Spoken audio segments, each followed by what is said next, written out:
आज हम लोग चार्ट पे बनने वाले कैंडल्स के बारे में जानेंगे। जैसे कि आप चार्ट पे देखते हैं यहाँ पे कि दो कलर के कैंडल्स दिखाई देते हैं, एक ग्रीन कैंडल और एक रेड कैंडल। ग्रीन कैंडल को हम लोग बुलिश कैंडल के नाम से भी जानते हैं और रेड कैंडल को हम लोग बियरिश कैंडल के नाम से जानते हैं। बुलिश कैंडल जो होता है मार्केट में तेजी को दर्शाता है कि मार्केट में बायर हावी है, मार्केट ऊपर जा रहा है। बियरिश कैंडल मार्केट में मंदी को दर्शाता है, मतलब कि मार्केट नीचे गिर रहा है। ठीक है, तो ये दो कैंडल्स जो होते हैं वो अप साइड मूवमेंट और डाउन साइड मूवमेंट को दिखाते हैं। ये कैंडल्स के कलर जो है आप चेंज कर सकते हैं, ये अलग अलग हो सकते हैं। लेकिन अगर कोई कैंडल का ओपनिंग प्राइस, ठीक है, क्लोजिंग प्राइस जो है वो ओपनिंग प्राइस से अगर अधिक है तो वो ग्रीन कैंडल बनेगा, और अगर क्लोजिंग प्राइस ओपनिंग प्राइस से नीचे है तो रेड कैंडल बनेगा। चलिए हम एक कैंडल के पूरे साइकोलॉजी को समझते हैं। पहले हम लोग इस ग्रीन कैंडल को लेते हैं। ठीक है, आप यहाँ देख सकते हैं ग्रीन कैंडल को। आप यहाँ देख सकते हैं कि एक कैंडल में दो चीज होता है, एक तो इसका बॉडी होता है, जैसे आप यहाँ देख सकते हैं। इस कैंडल को आप हम लोग देखते हैं, यहाँ देखिए, ये जो कैंडल है ये इसका बॉडी है। ठीक है, और ये इसमें ऊपर पतली सी जो लाइन दिख रही है इसको हम लोग अपर विक बोलते हैं। ठीक है, और एक पतली सी लाइन नीचे दिख रही है इसको हम लोग लोअर विक बोलते हैं। उसी तरह ये सभी कैंडल में आपको दिखाई देगा। ठीक है, और बहुत सारे ऐसे कैंडल होते हैं जिसमें ये विक नहीं होते हैं, उसके बारे में हम लोग चर्चा करेंगे। आप यहाँ देख सकते हैं ये ग्रीन कैंडल को देखिए। ठीक है, ये जो ग्रीन कैंडल है ये इसका पूरा बॉडी हो गया। ठीक है, और ऊपर ये पतली सी जो लाइन निकली हुई है इसको हम लोग अपर विक बोलेंगे और ये लोअर विक। तो एक कैंडल में दो चीज होते हैं, आपको याद रखना है, एक होता है ये बॉडी, एक होता है अपर विक और एक lower wick, wick and body. ठीक है, अब इस पूरे कैंडल के साइकोलॉजी को समझते हैं कि एक कैंडल हमें क्या बताता है। पहली बात तो आपको ये जो कैंडल है वो अलग अलग टाइम फ्रेम के हो सकते हैं। आप इसके टाइम फ्रेम को यहाँ से चेंज कर सकते हैं, 1 minute, 2 minute, 3 minute, 15 minute, 1 hour, 1 day. ठीक है, आप यहाँ देख सकते हैं ये टाइम फ्रेम धीरे धीरे बढ़ता चला गया।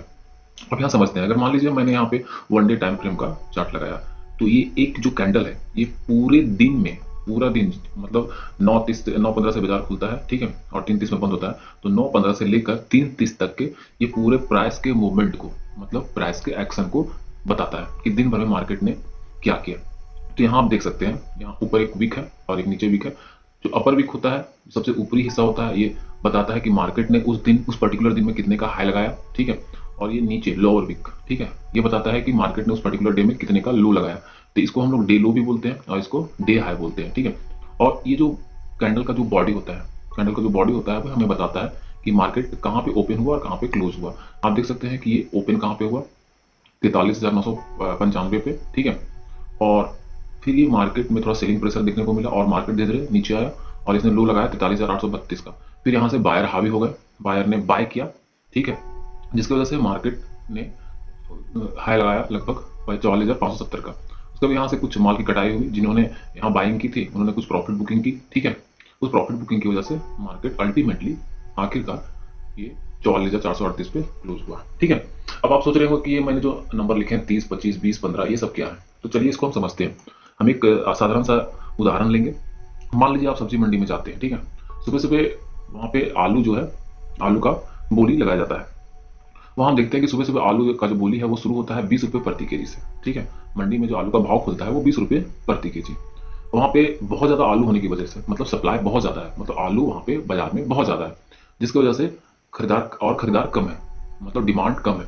जिसकी वजह से लगा उन लोगों को, मंडी वालों को लगा कि नहीं भैया आलू का रेट तो कम करना होगा, तो इन्होंने आलू का रेट कम किया। ठीक है, जिसपे कोई खरीदार इसको खरीदने के लिए तैयार हो जाए। तो यहाँ से जो आलू का रेट था वो 20 रुपये से कहाँ पे चला आया, 15 रुपये तक।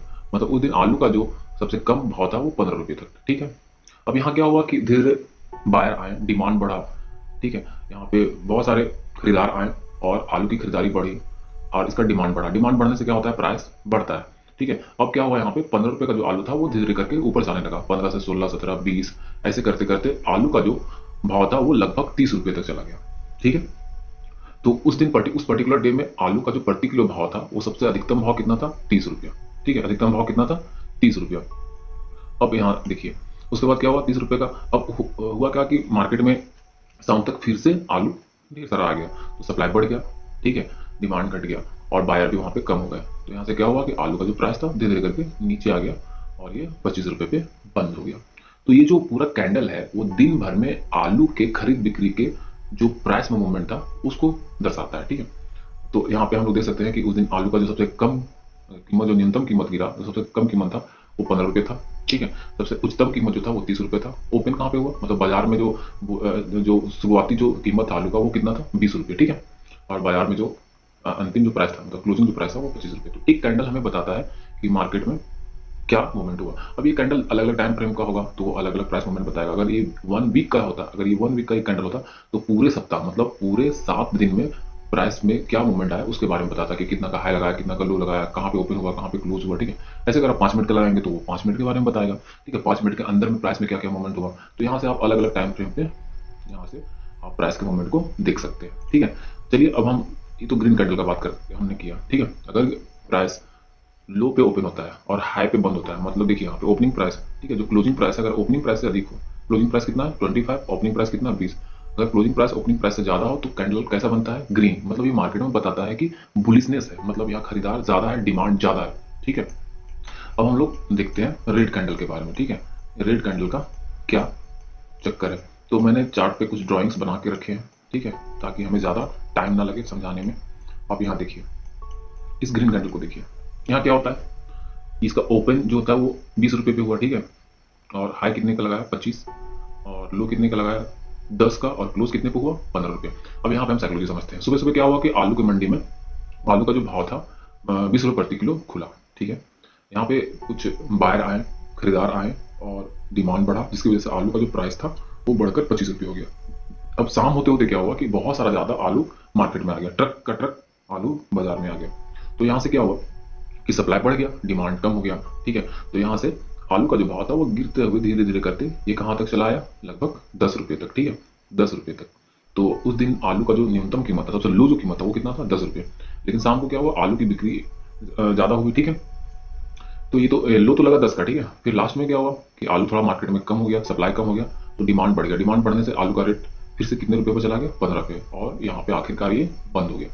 तो ये पूरा कैंडल यहाँ पे आप देख सकते हैं कि ओपन कितने पे हुआ, 20 रुपये पे, ठीक है। क्लोज कितने पे हुआ, 15। तो यहाँ क्लोजिंग प्राइस जो है वो ओपनिंग प्राइस से कम है।